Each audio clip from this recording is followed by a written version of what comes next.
राजकीय नेत्याचं मरण मरणात नाही तर त्याच्या बदनामीत आहे हे सरकारनं लक्ष करून घेतलं आणि त्याचं मरण मतपेटीत आम्ही दाखवल्याशिवाय राहणार नाही हे सरकारनं समजून घ्या। आम्ही तुम्ही जेवढे आम्हाला सोपे समजता तेवढा सोपा बच्चू कडू नाही, कारण त्याच्या माग आडनाव कडू आहे। समोर जरी बच्चू असेल तो इसमें पीछे जो है ना वो कडू है, ये ख्याल में रखना चाहिए। 5 जुलै म्हणजे माझ्या जन्मदिवसापासून डॉक्टर पंजाबराव देशमुख यांच्या गावापासून ही यात्रा आम्ही सुरू करू 1 वाजता आणि तिथून यवतमाळचं खडका कोणतं गाव आहे चिल्ला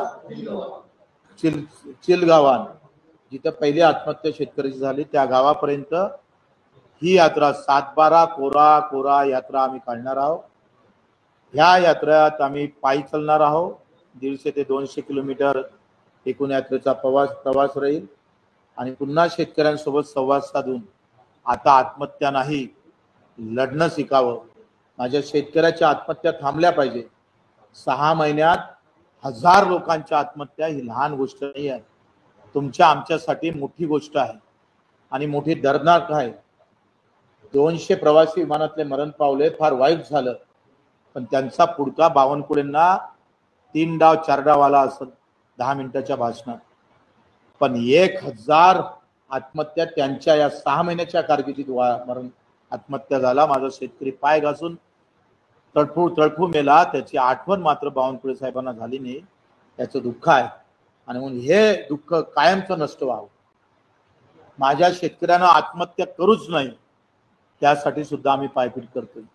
जो शेतकरी अन्नत्याग आंदोलनाला आम्हाला भेटायला आला आणि आम्हाला ताकद दिली त्या शेतकऱ्याला आम्ही आता संवाद साधून संवाद आणि संवेदना जाणून घेऊन या पदयात्रा आम्ही सुरू करणार आहोत।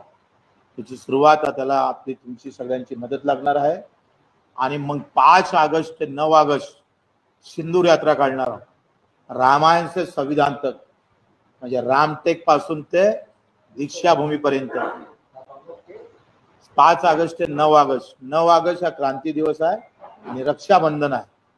हे सिंदूर वाचवाचं काम माझ्या 3.5 लाख महिलांचं सिंदूर सरकारच्या धोरणामुळे पुसल्या गेलं, ते सिंदूर पुसण्याचं वेळ येऊ नये।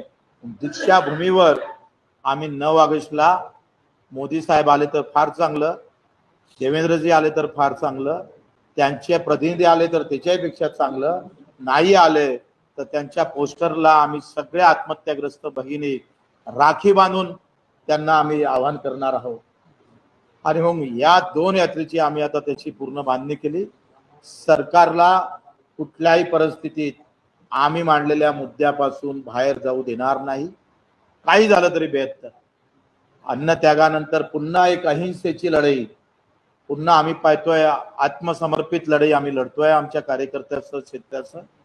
त्या लढाईला आपण सर्वांनी सहभाग द्यावा अशी विनंती करतो आणि थांबतो।